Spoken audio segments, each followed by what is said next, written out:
16, I'm sorry, not 16, 19, very important part of the numbers, very important part of the story. When I say my story, I really should say, although I've described my story, it's really been your story since I first imagined it in 2005. I've called it the greatest story ever told, part 2, and, well, the history of the future of us. And it's really the story of when mankind advances to the next level of human existence. Now, how does mankind advance to the next level of human existence?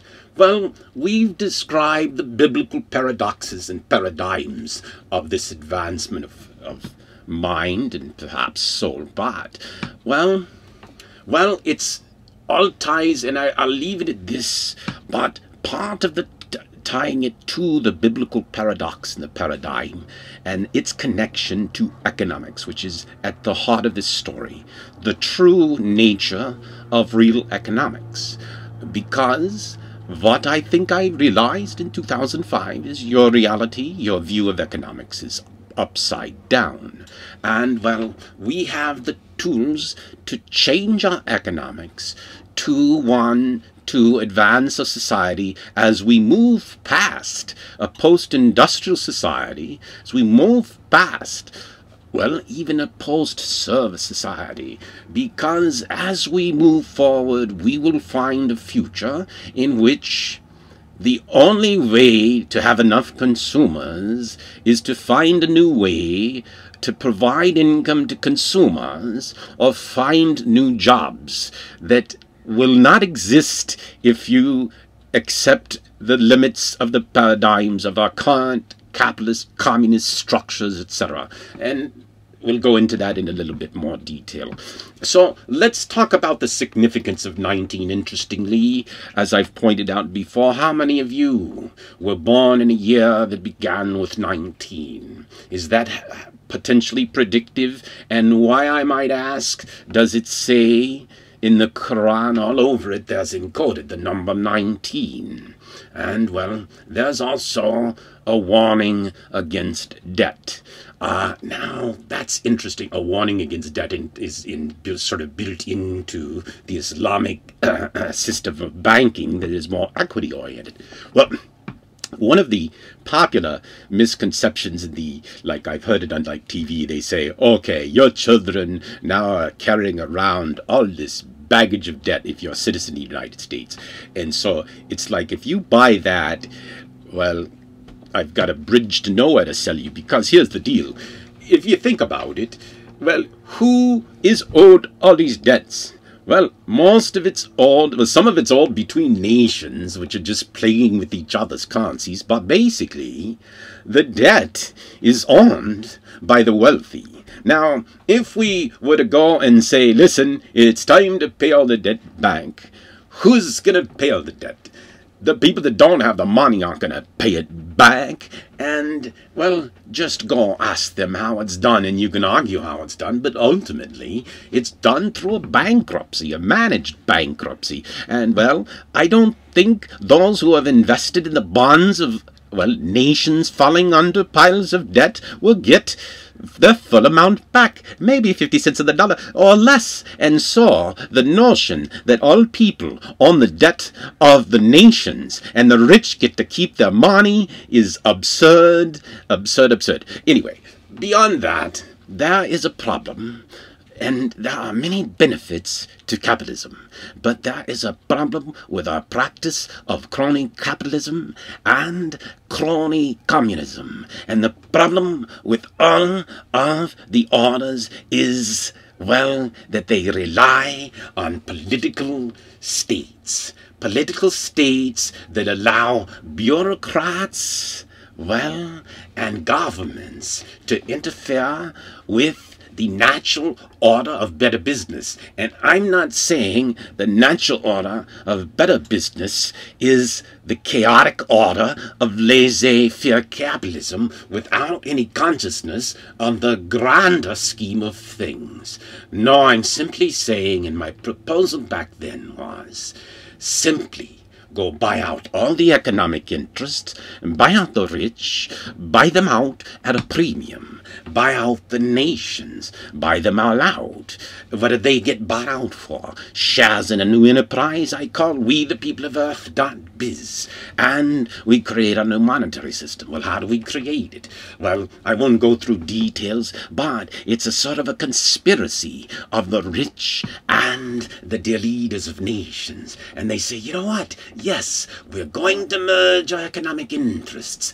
That China's going to sell a piece of its action for a piece of the biz of We the People of Earth. And America's going to sell a piece of its action. Just think of it like this. We sell a third of our action of our nations to the world, so we all benefit by the rise of other nations. And then we create a new regime where we take the global potential of the technologies in America and unleash them throughout the world and allow our global enterprise to cross national boundaries in ways they've never been able to cross before, and to connect globally.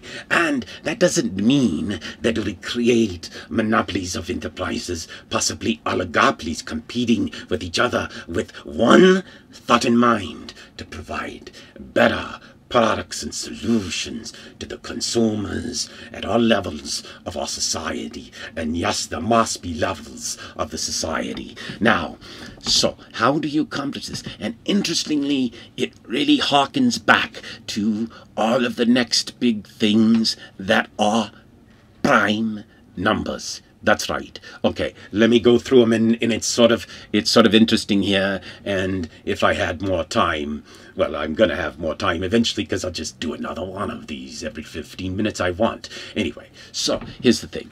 Okay, so you got a big thing one, which I have articulated is monopoly. It's the ultimate power structure, and it was like way back to the caveman days, and the caveman became the caveman leader, and then the tribal leader, and then the king and the empire. And well, then we decided that wasn't fair anymore, and we replaced monopolies with what we call governments. But those were never, well, actually, see later on in Big Thing 3, the Greeks invented democracy in Sparta and practiced direct democracy, but we couldn't practice direct democracy in an age with thousands and millions of people. And, well, there's no direct democracy I know of really practiced today. We practice representative democracy. Well, what is representative democracy? It allows us to hire a representative to theoretically represent our interests, but they're representing the interests of an imaginary government or state or nation, and they're also representing their self-interest and the interests of other economic interests. And they're not only representing the interests of the people, and those interests are varied. So it's a sort of complex thing with the governments in the middle, and they're offering things that are really public resources, but those public resources get to be used by private companies for private capital.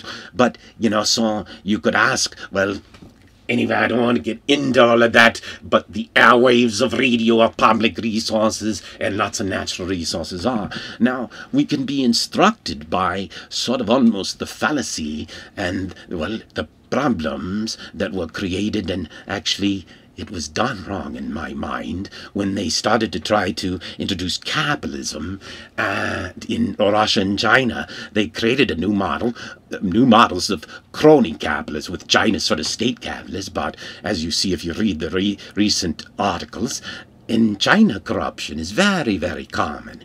See, when a state bureaucratic society is involved and intricately, you allow lots of corruption. And, well, that's just sort of inherent. Now, how do we eliminate corruption? Some people say you will always have corruption. Let me take you through the numbers and describe how the prime numbers from 1 to 19. 1 is monopoly. 3 is democracy. That's us. Okay? That's all of us. Not just those with jobs, not just those with money, those with everything. And ultimately, you can't disenfranchise all the people or you have revolution. You're better off paying the people off somehow. And that gets us 5 to capitalism. And my plan is a combination of a monopoly of communism and capitalism, and, well, everybody will be a stakeholder and would get an income for at least survival and would get opportunities beyond that. Now, what were the primes that enabled this future beyond that? I've described to you Big Thing 7. Edison. And Franklin. Franklin discovered the power. Edison turned it into light. Without that, we could never have had Big Thing 11, which I've described as flat TV. But I see a very real vision of real 3D, real to real and real to real, where your reality, as you would know it, is now a reality show all over the world, and you might even make up fantasy illusions of reality or simulate future possibilities of reality, and so that's sort of interesting. But the next one is critical, and that was 13, the 1 and the 3, and that was the computer, and then after that, prime was the prime that I described, and I claimed as my own next big thing. And as I've described, any next big thing I've claimed is, well, yours. I've dedicated anything I might invent back to you. I've described everything on my mind as a derivative work of all of the knowledge of mankind. How can I possibly say I built this world or this future when it's built upon not only the knowledge, that the little knowledge I have, but it's built upon one premise, that you have the knowledge and the power, that we have the power to make the choices to change, and that we can create an enterprise beyond what you know as today's enterprise, because we have no global enterprise, but a global integrated enterprise of all the people of Earth. And what would be that? What would it be powered by? Number 17, virtual money. Virtual money we could create and print if we discovered there were virtual profits somewhere in, well, maybe creating behaviors. We could distribute virtual money and virtual stock. But guess what? These would be done by computers. So those could be stocks that you couldn't cash in because we would virtually force you to build your own retirement. We could build in planning systems. Now, I'm not saying to take away free choice from it, to make sure that people don't become a drag on a society from the bad choices they make. Well, anyway, I'm not going to architect that here, and it will have to take into account local customs and standards of behavior, and it will have to take into account free choice and human rights. But the future I have envisioned is a democracy, and a capitalist one at that.